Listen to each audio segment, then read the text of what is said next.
திரு விஜய் அவர்கள் பேசிய அந்த பேச்சு, அதாவது நாங்கள் ஆட்சிக்கு வந்தால் இதெல்லாம் செய்வோம், அதற்கான செயல்முறையும் எங்கள்கிட்ட இருக்கு, அது நாங்கள் தேர்தலுக்கு நெருங்கக்கூடிய நேரத்தில் வெளியிடுவோம்னு சொல்லியிருக்கிறாரு. அதையெல்லாம் எப்படி பார்க்குறீங்க? இப்போ விஜய்க்கு அந்த மாதிரி முதல்ல அரசியல் தெரியுமா? அவர் பேசும்போது அவர் பிரச்சனையினுடைய ஆழத்தை அவர் எப்படி தொடராரு, அதை எப்படி விளக்குறாரு, எப்படி அதை வந்துட்டு சாதகமாக மாற்றலாம் அப்படின்றதெல்லாம் அவர் பேசுறதை வச்சு தான் இந்த கதை வேணாம். விஜயை சொல்லுங்க, உன் கட்சியின் சார்பா இதை சொல்லுங்க. முதல்ல இது ஒரு பொதுக்கூட்டம் நடத்தல, இவர் ஒரு ஈவெண்ட் பண்றாரு. கேசட் வெளியிட்டு விட, ஆடியோ வெளியிட்டு விட அப்படின்னு சொல்றோம். அந்த மாதிரி தான் இதை நடக்குது. இப்போ நீங்க சொன்னீங்க ஒரு ஆடியோ ஃபங்க்ஷன் மாதிரி தான் நடத்தப்படுதுன்னு. ஆடியோ ஃபங்க்ஷனுக்கு ஒரு தயாரிப்பாளர் இருப்பாரு, அவர் மூலமா நடத்துவாங்க. இந்த பொதுக்கூட்டத்துக்கு பின்னாடி வேற ஏதாவது அரசியல் கட்சிகள் விஜய்க்கு பின்னாடி இருக்கா? நீங்க யார் அப்படின்னோம்னா இயக்கப்படக்கூடிய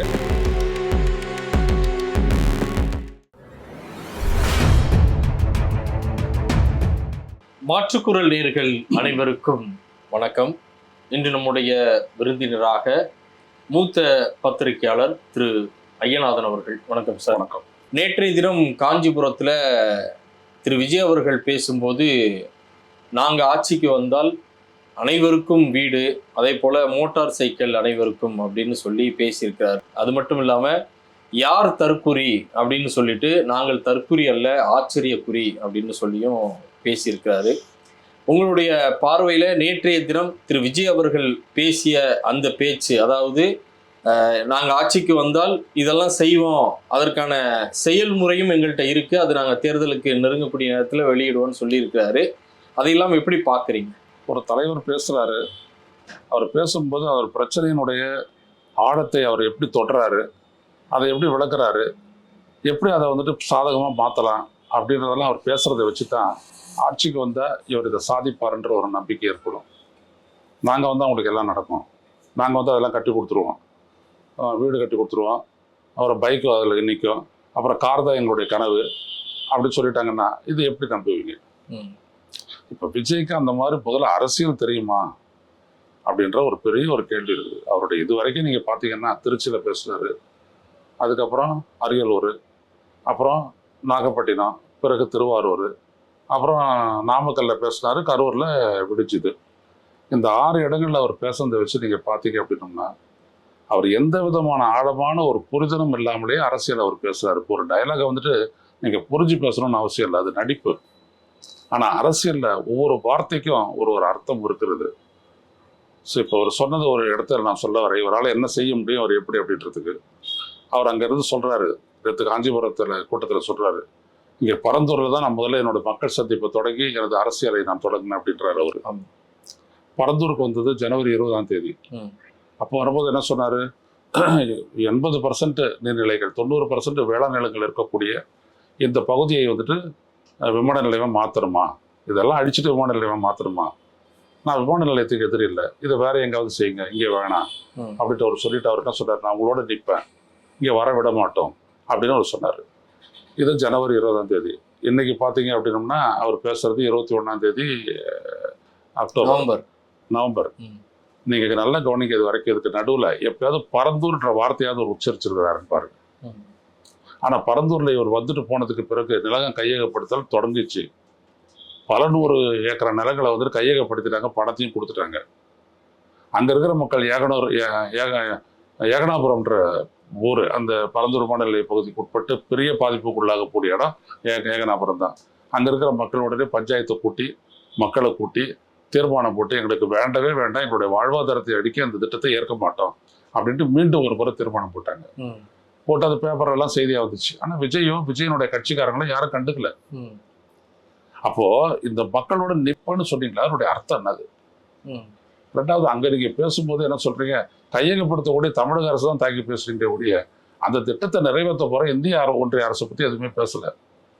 அவங்க தானே 36,000 கோடி செலவு பண்ண போகிறாங்க, அவங்களுக்கு எதிராக பேசலை, இன்றைக்கும் பேசலை.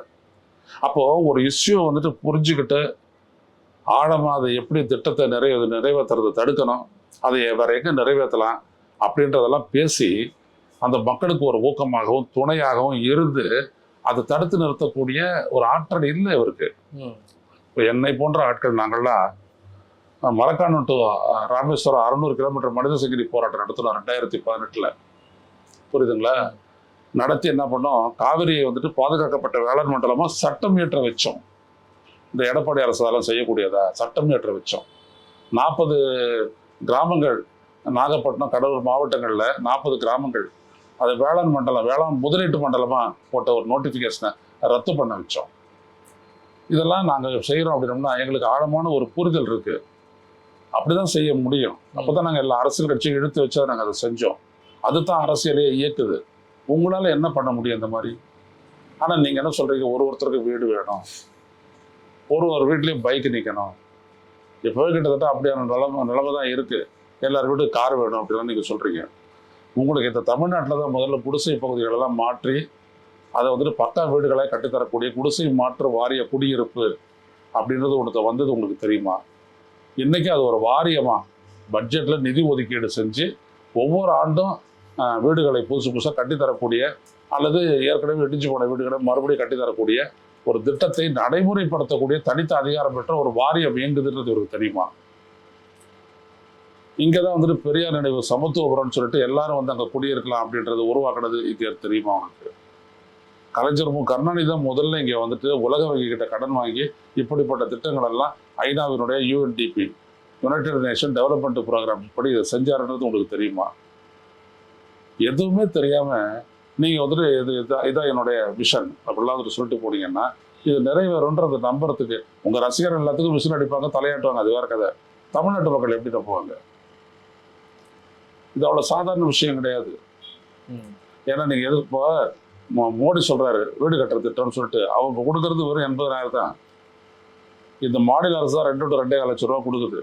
ஆனா அவருன்னு சொல்றாரு பிரதமரின் வீடு கட்டு திட்டம்ன்றாரு. இதை எதிர்த்திருக்கீங்களா என்னைக்காவது? இதை பத்தி பேசிருக்கீங்களா? இதை பத்தி தெரியுமா உங்களுக்கு ஏதாவது? எனவே இங்க இருக்கிற ஒரு பெரிய இடைவெளி என்னன்னா தோழர், நீங்க என்ன சொல்றீங்களோ அதுக்கும் இந்த யதார்த்த நிலைக்குமான இடைவெளி தான் பெருசு. இப்படி ஒன்று வச்சுட்டு நீங்க செய்ய முடியாது. இப்போ 8 லட்சம் ஆட்கள் இப்படி பேச முடியாது. நாங்க பாசிபிலிட்டியை நாங்க சொல்லுவோம். நாங்க பரந்தூர் விமான நிலையத்து வரத்தை எதிர்க்கும் போது நாங்க என்ன சொல்றோம்னா, முதல்ல சென்னை விமான நிலையத்தினுடைய முழுமையான கெப்பாசிட்டியில அது இயங்குதா அப்படின்றத வந்துட்டு பூவுலகின் நண்பர்கள் சொன்னதெல்லாம் வச்சு நம்ம சொன்னோம், எடுத்து சொன்னோம். அப்படி நாங்கள் சப்போர்ட் பண்ணுறோம். ஏன் அப்படின்னோம்னா இதே அளவுக்கான மும்பை விமான நிலையத்தில் ஒரு நாளைக்கு எவ்வளோ விமானங்கள் புறப்பட்டு செல்லுதோ வந்து இறங்குதோ அதில் 1/3 தான் இங்கே நடக்குது. அப்போ ஏன் இதை இம்ப்ரூவ் பண்ணக்கூடாது அப்படின்னு நம்ம கேட்குறோம். ஸோ இந்த மாதிரி கேள்வியெல்லாம் விஜய் கேட்கவே இல்லை. அப்போது இவரது என்ன அப்படின்னா அரசியலுக்காக ஒரு இஷ்யூ பயன்படுத்துகிறார் இவர், அவ்வளோதான். இவருடைய அரசியலை இவரை முன்னிலைப்படுத்திக்கிறதுக்காக குறை சொல்றதுக்காக பயன்படுத்துகிறாருன்றத தவிர இவருக்கு எந்த விதமான அரசியல் புரிதலோ அறிதலோ தெளிதலோ இல்லவே இல்லை அப்படின்றது தான் இது வரைக்கும் விஜய் செஞ்ச அரசியல் தான் நம்ம பார்த்தது.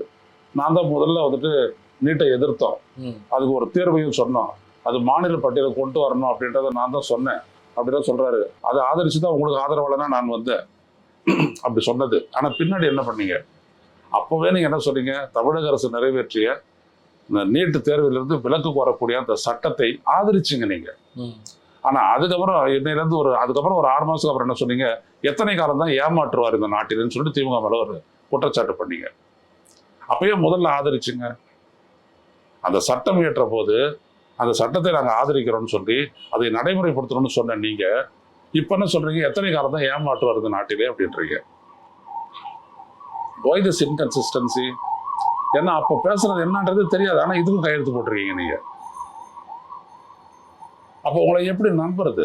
இப்போ உங்க ரசிகர்கள் உங்களுடைய கூட்டத்துக்கு வராங்க, அவங்களுடைய அப்பா அம்மா கேட்குறாங்க, போனியடா என்ன ஆச்சு, என்ன பேசினாரு அப்படின்ட்டு.